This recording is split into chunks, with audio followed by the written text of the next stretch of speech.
What you just saw is a table moved by an invisible force, a completely natural force, I assure you. But your life in a similar fashion is moved by a host of invisible forces. Your beliefs, your assumptions, your biases, your defense mechanisms. But at the top of that list, I would have to place your motives. So get on the ball with regard to your motives. Let me ask you a question. Why do you come to work in the morning? I hope it's not for a paycheck. Let me tell you something, to work for a paycheck in any profession, whether you're driving a truck for Amazon or flying jumbo jets for Delta, but especially in this profession, is to needlessly drain your life of meaning and purpose and sentence yourself to a life of mediocrity. The people in this life who achieve magnificent things and who love the ride are rarely people who work for a paycheck. Rather, they are people who have become obsessed by what I call a magical dream. And they view their paycheck as the way they cover their bills as they pour their lives into a worthwhile cause. There are few things in life so sad as going through the motions of doing your job with no higher purpose in mind. Yet that is what hundreds of millions of people do every single day of their working lives. They go off to their workplace and they check off all of the demands required of their job description and then go home with no higher goal in mind than just growing old and paying the bills. But you dare not and you need not allow that to happen to you. I hope that you figured out by now that when you work for the school system, you don't have the luxury or the drudgery, for that matter, of going to work as cavalierly as an accountant at Microsoft or an engineer at Motorola or a busboy at Applebee's might. This cannot be just a job for you like selling aluminum siding. It's too important for that. This should not even be merely a career for you. It's too critical even for that. This is a calling. This is a life mission. This should grow for you into a magnificent obsession, one that is utterly worthy of the investment of this, your one and only life. You have every reason to come to work each and every day with all of the zeal of a Baptist evangelist saving souls, or Mother Teresa going to the ghetto of Calcutta to rescue the orphans and the lepers, or a lifeguard paddling out to save a drowning swimmer. You should come to work each and every day because you have become obsessed with the magic of the cause. And what is the cause? It is to bestow on this generation of students right here in Pearland a gift that is of indescribable value, the legacy of a great education and all of the benefits that flow therefrom. A cause that is given even greater urgency by the knowledge that if you can just nudge the trajectory of a kid's life by 2 or 3 or 4 degrees, and I know you can, that slight change in direction might over the course of 7 decades widen into a gap of 1,000 miles. Do you have any idea how many millions, billions of people on this planet have to volunteer their time after work or on weekends to gain just a fraction of the personal fulfillment that you can enjoy working full-time and drawing a paycheck for it? That is a magnificent perk. Let me ask you another question. Is there a fire burning in your belly to set your students on a course for a truly beautiful and remarkable life? Now, because I'm magic, I can read your minds. There are 623 of you right now thinking, hey, catch a clue, we're not all teachers. I know that, and it changes my point not one iota. Because regardless of your job description, you are an indispensable and an absolutely necessary part of the chain and the team that makes the life change possible. If you bus drivers don't get the kids to school, they can't learn. If you custodians don't keep the AC on, they fall asleep on their desks in a puddle of their own drool instead of listening to the teachers. If you cafeteria workers don't put food in their bellies, they can't hear the teachers over the growling in their own stomachs. And so I will ask you again, regardless of job description, is there a fire burning in your soul to make a difference in the lives of the students? Does it burn so brightly that it keeps you awake nights? And when you finally fall asleep, do you find yourself dreaming about it? And when you wake up in the morning, is it one of the first thoughts on your mind? And as you go through your workday, do you find yourself dreaming about ways to do it better? If you don't have that type of a passion and you can't get it, you will never experience the job satisfaction and personal fulfillment that is your absolute birthright as an employee of the school system. Never allow yourself to forget why you do what you do. There was once a monk who was overseeing a church building project. He went out to the construction site to see how progress was coming, and while there, he saw 4 men chipping stones. He asked the first, "My son, what are you doing?" The man scowled. He said, "Father, I'm chipping stones." He turned to the second. He said, "My son, what are you doing?" The man matter-of-factly said, "Father, I'm constructing a wall." He walked over to the third. He said, "My son, what are you doing?" The man smiled. He said, "Father, I'm building a cathedral." He approached the fourth. He said, "My son, what are you doing?" The man's face lit up and he positively beamed as he said, "Father, I'm advancing the kingdom of God on earth one stone at a time." Here are four men doing exactly the same job, but with a totally different passion level, probably a different quality level, and absolutely a different job satisfaction level. I believe that it is your solemn duty as an employee of the school system to ruthlessly discipline yourself every day that you come to work to give that fourth level of an answer. I wonder if 6 months from now I were to walk up to one of you teachers in disguise and just casually ask you what you're doing, how would you reply? "I'm making out one more homework assignment for the students to completely ignore." Or would you manage to back away, climb the mountain a bit, and look down from a broader and a truer and a longer term perspective and say, "I'm making sure the students of Pearland leave here for college instead of jail"? I wonder if I were to talk to one of you cafeteria workers and say, "What are you doing?" What would you say? "I'm making the same freaking green beans." The same freaking pot. On the same freaking stove that I've been slaving over for 25 freaking years.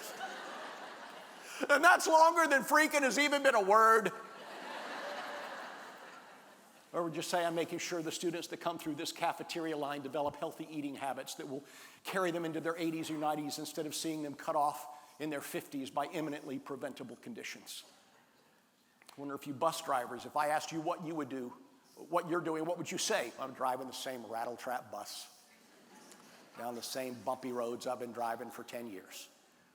Or would you say, "I'm making sure the kids of my route one day have careers instead of jobs, that they live in houses instead of under bridges, that they become tax-paying, productive members of society instead of drains upon it"? I'm probably influencing their kids and their grandkids to follow suit. I'm transforming the world, one angry parent, one bowl of fruit salad, one boring board meeting, one beautiful swirl on the tile floor, one stripe on the football field, one graduation ceremony, one way too early practice at a time. Never allow yourself to forget why you do what you do. Now, I'm convinced there would be a lot more magicians in the world today if YouTube had existed when I was a boy. Today, there are hundreds of thousands of great magicians in the world because you can learn how to do anything step by step from the masters. When I was a boy learning my first magic tricks, they hadn't even invented the VCR yet. And your kids don't even know what a VCR is. Yeah, I had to learn how to, say, cut a deck of cards with one hand by reading a book. Can you imagine how confusing the instructions were? If I wanted to know how to make cards appear at my fingertips, I had to read a book. It was 7 years of reading books before I could do this. I never have to buy cards.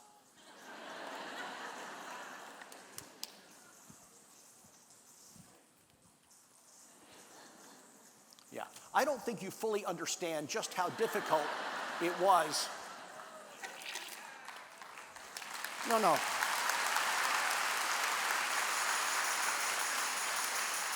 I don't think you fully appreciate how complicated and hard it was to learn magic with no video and no pictures. All I had were books that I checked out of the library.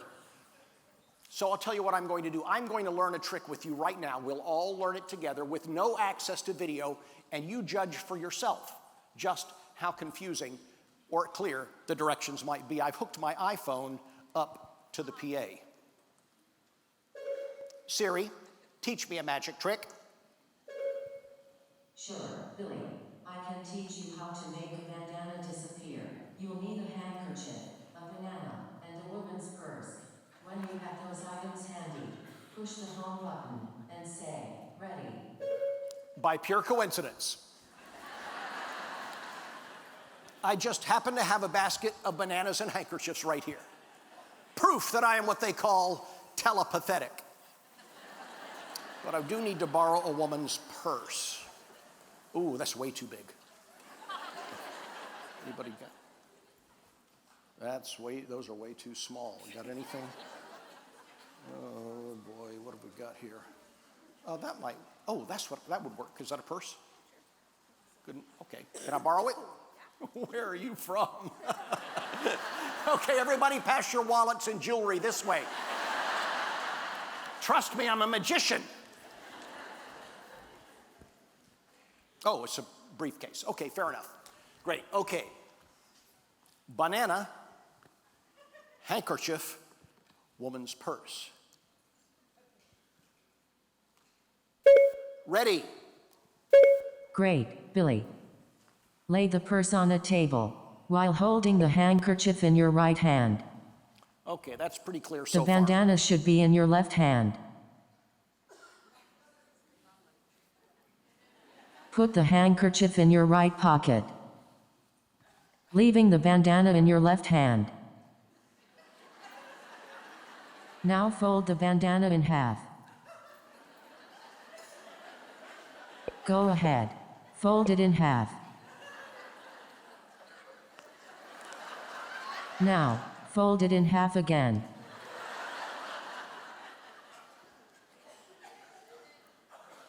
Now, secretly take the folded bandana and hide it in your left hand. Be sure to keep your hand in a natural position. This is called palming. Now that you've mastered palming, we are ready to begin. Open up the folded bandana and greet the audience by waving it up and down.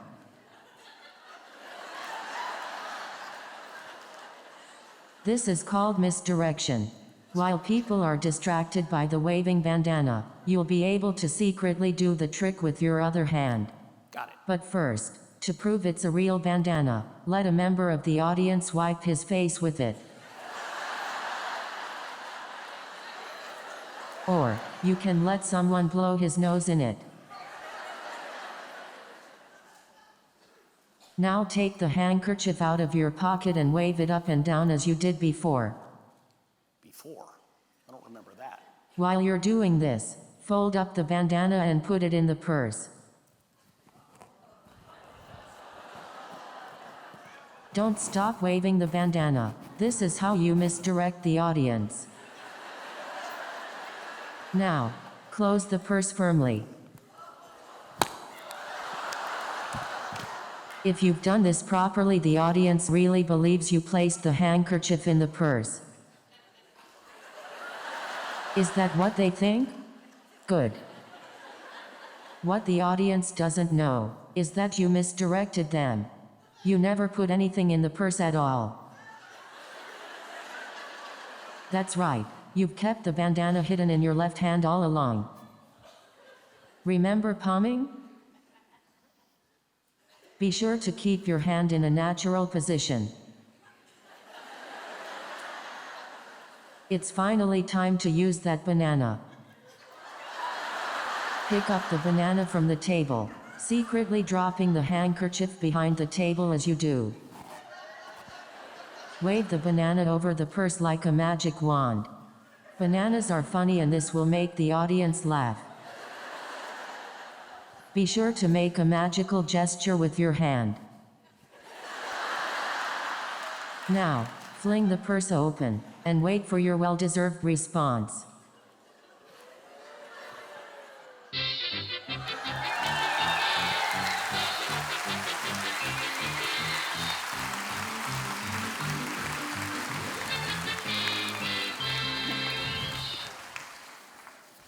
Now, some of you are wondering how I did that.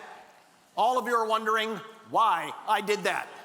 It's an object lesson to illustrate a very important point, and that is that you and I have something in common. We all became illusionists as small children.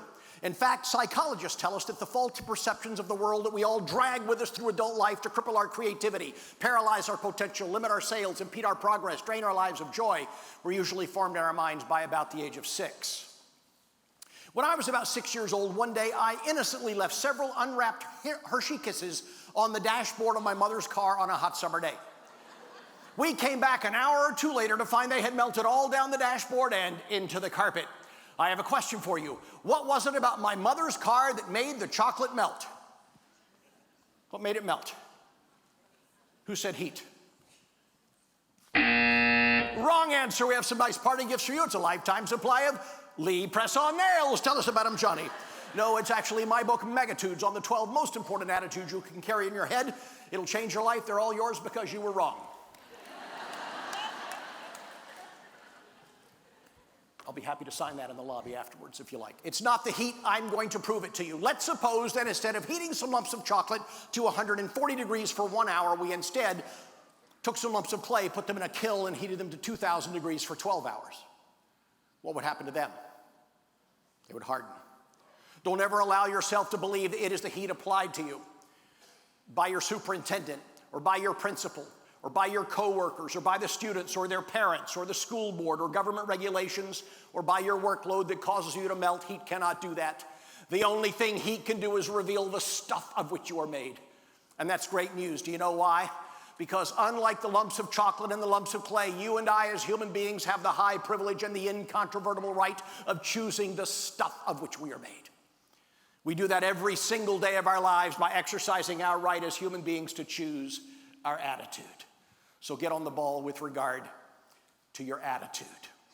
Now, some of you are already arguing with me in your head. You're saying, wait just a doggone minute, Mr. Fancy Pants motivational speaker. I am no Pollyanna. Don't tell me to wear a fake grin all the time or pretend I'm happy when I'm not. Well, I'm not suggesting that you should wear a phony smile all the time, but I am reminding you that plastic grins have an uncanny way of becoming the real thing.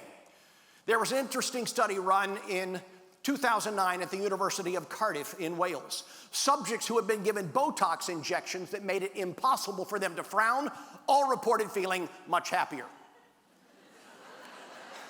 The study concluded that when you frown, it doesn't just tell other people you're in a bad mood, everybody knows that already, but it also has the effect of reinforcing your bitterness, driving your mood south, making you even more sour and twisted, and turning your frown into a sneer and your sneer into a scowl.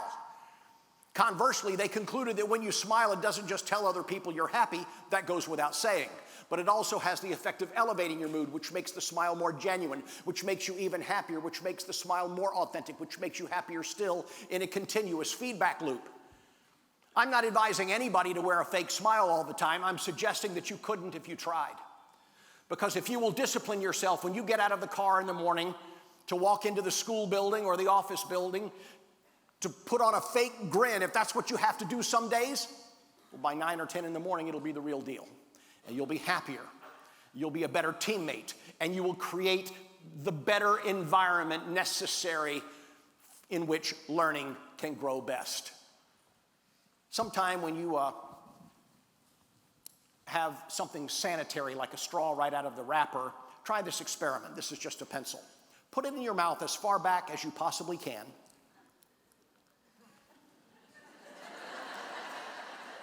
Like this. Now, you cannot do this for 30 seconds without feeling ecstatic. Because the very act of smiling will make you happier. I write my own material.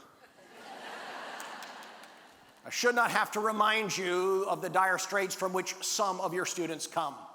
For some of them, your classroom or your campus must be an island of joy in a roiling ocean of tumult and chaos and pain that they experience in their personal lives. Now, despite the fact that you've heard your whole life how important it is that you maintain a PMA, some of you still awakened this morning with your brain groping for any excuse to be negative. What's yours? Money a little tight around your place? Have you been through a nasty breakup? Are you too tired to go on? Have you overloaded today? Do you see troubling signs your kid will grow up to be a rapper? Are you annoyed by life's little inconveniences? Are some of your students just not that bright? Do some of the students think you're not very bright? Are some of your coworkers just plain lazy?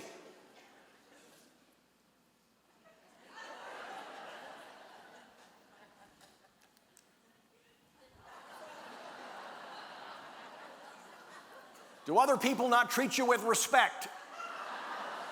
Well, regardless of the excuse you gave yourself for getting up on the wrong side of the bed this morning, I know what the problem was. You woke up with your head in the wrong place.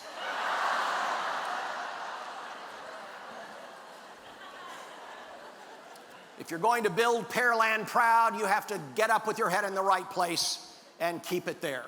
Which brings me to a card trick. But no ordinary card trick. I show you now the world's absolutely, positively most mind-destroying card illusion. It is performed with this deck of cards right here, just as it was taught to me by my uncle when I was 2 years old. He used a regular-sized deck, but this is how I remember it. What is your name, ma'am? Michelle. Michelle. Michelle, would you please verify to all of the people at the back that all of these cards are different? They're not all ace of diamonds or two of clubs, correct? Do me a favor. Michelle, would you please stand up, reach over my right shoulder, and pick a card, but don't let me influence your decision.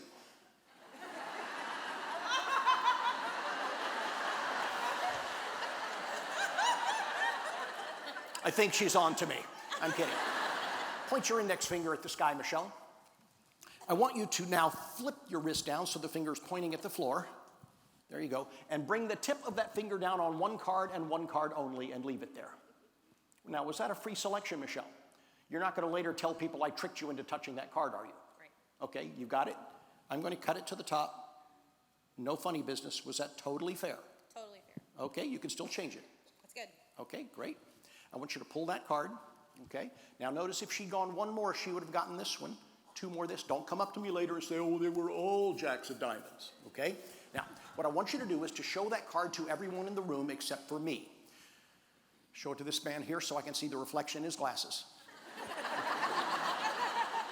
Hold it up so the camera can see it. I'm looking at the floor. I'm turning my back because I've already seen this trick.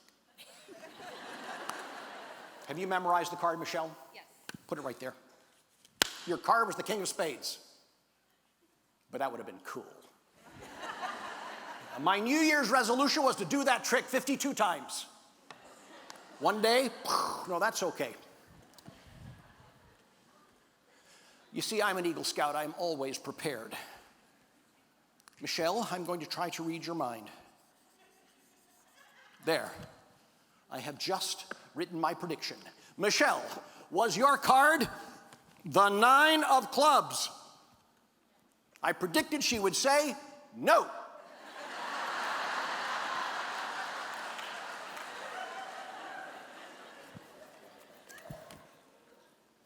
Still unimpressed. Okay, I'm going to try to draw an image of your card, Michelle.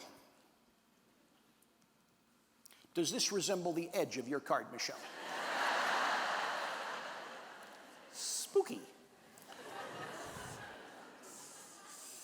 I'm going way out on a limb with the rectangle shape. Keep in mind, there are an infinite number of geometric shapes in the universe. I nailed it on the first try. But this is the amazing part. Michelle, did I draw your card? Your card was not the ace of spades, so I did not read your mind. Okay, read my mind.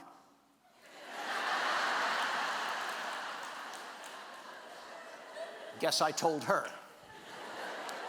That's okay, I'm an Eagle Scout. I'm always prepared. I was not trying to draw her card. I was only drawing the box of cards. You see? Michelle's card is in the box, therefore I drew her card. Oh, you do not believe! Do you know what you are? You are what we magicians call septics. I can always smell a septic. You asked for it. This is for you, Michelle. I'm going to give it to you to take home. I'm even autographing it for you. Michelle, for the first time, tell us, what was your card? If you believe the 7 of hearts is in the box, say I believe. Let me hear somebody say I believe. Oh, dear friends, your faith shall be rewarded. Behold.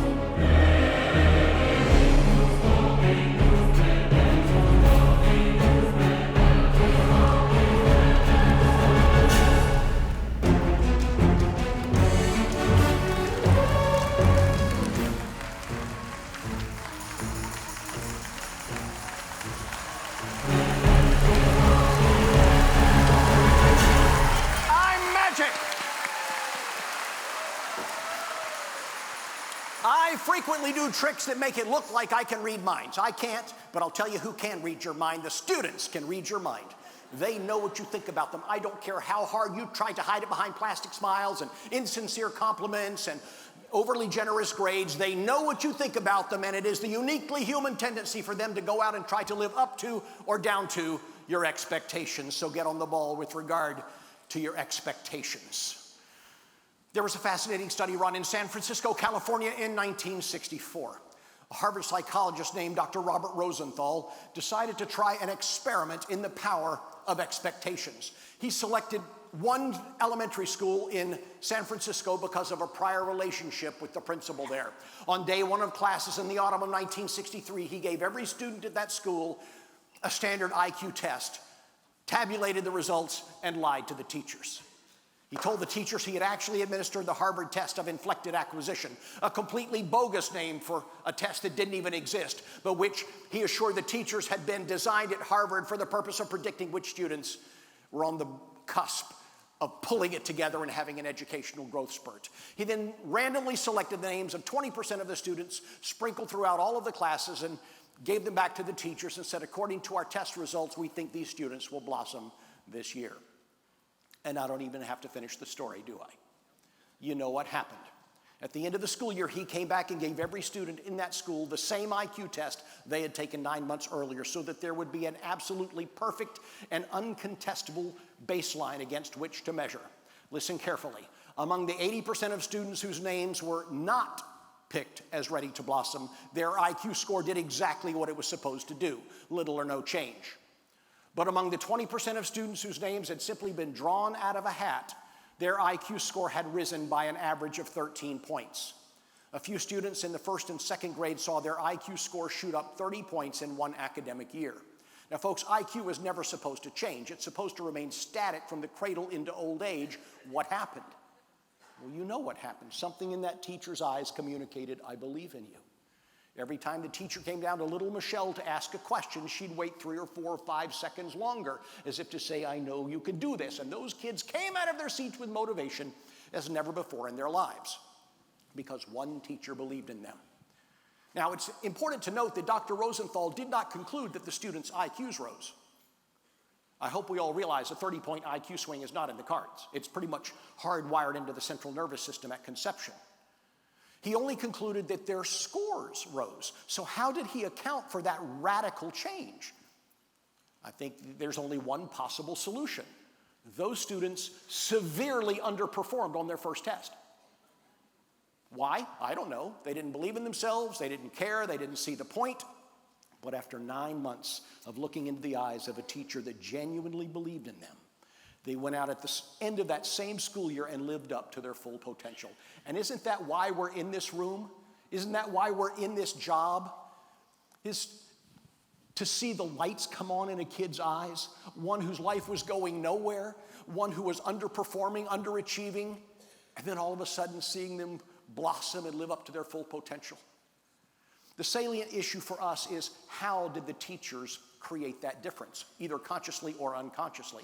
Dr. Rosenthal put spies in the classrooms for that entire academic year to see if they could detect any subtle changes in the ways the teachers treated the 20%ers as opposed to the 80%ers, and they observed 4 differences. First, the teachers looked at the 20%ers with more love, warmth, and affection, which communicated to the child, you're really special.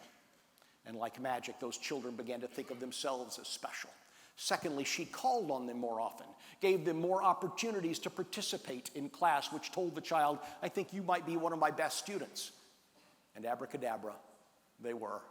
Thirdly, she gave them more assignments and harder assignments, because she lived under the illusion that these kids were better prepared to do the really difficult work. And voila, they were. Finally, she gave them different feedback. When a 20%er turned in good work, she would light up like a firefly. She would be effusive with her praise. She would say, you see, I told you you could do it. I knew you could do it. You've not seen anything yet. You wait and see where you are 6 months from now. But when they turned in bad work, she'd throw it right back in their faces. She'd say, this is unacceptable. This will not work. You are far smarter. Now do it again and do it right.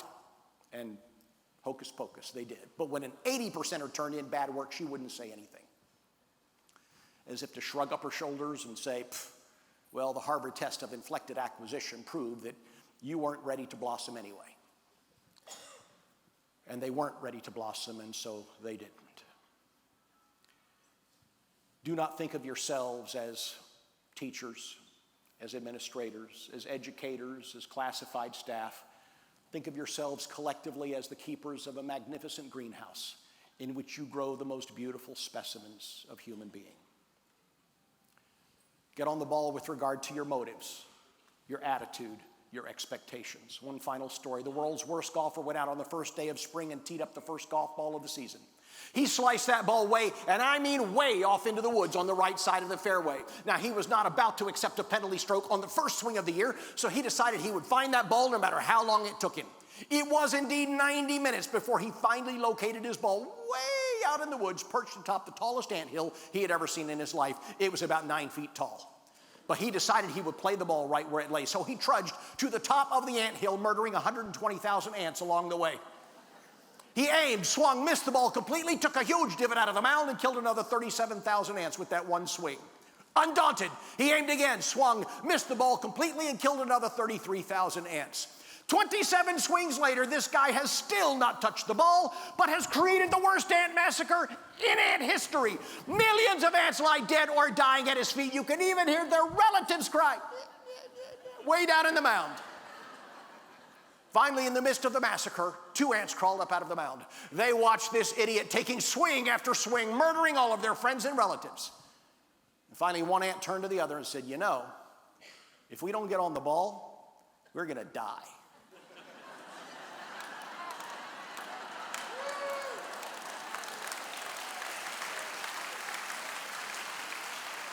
If you don't get on the ball with regard to your motives, attitude, and expectations, you're not going to die physically, but your spirit will.